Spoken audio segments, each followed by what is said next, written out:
இந்த காட்சியை பாருங்க. நீங்க போடுற சோறு தான் நாங்க எல்லாரும் சாப்பிடுறோம். அதனாலதான் இன்னைக்கு உங்களுக்கு வயிறு நிறைய சோறு கொடுக்குறோம்.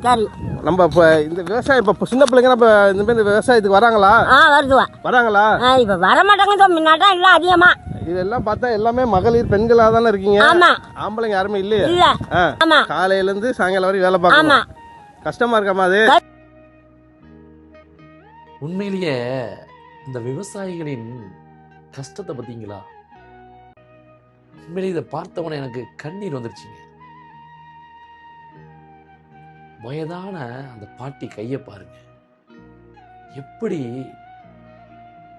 காய்ச்சி போய் புண்ணா இருக்குங்க. இந்த வயசுலயே உழைக்கணும்னு கட்டாயம். காரணம் என்னங்க? வறுமைங்க. இவர்களை போன்றவர்கள் தாங்க இந்த பூமியில வந்து பாராட்டக்குரியவர்கள், மரியாதைக்குரியவர்கள். ஏன்னா நாம உண்ணுற ஒவ்வொரு உணவு இவர்களுடைய வேர்வை துளியிலிருந்து வர்றதுங்க. விவசாயிகளின் வேர்வை துளியிலிருந்து தான் நமக்கு ஒவ்வொரு உணவுகளும், ஒரு அரிசி துளிகளும் அவர்களுக்கு வியர்வையிலிருந்து வருதுங்க. அவர்களை எப்படி நம்ம மதிக்கணும்?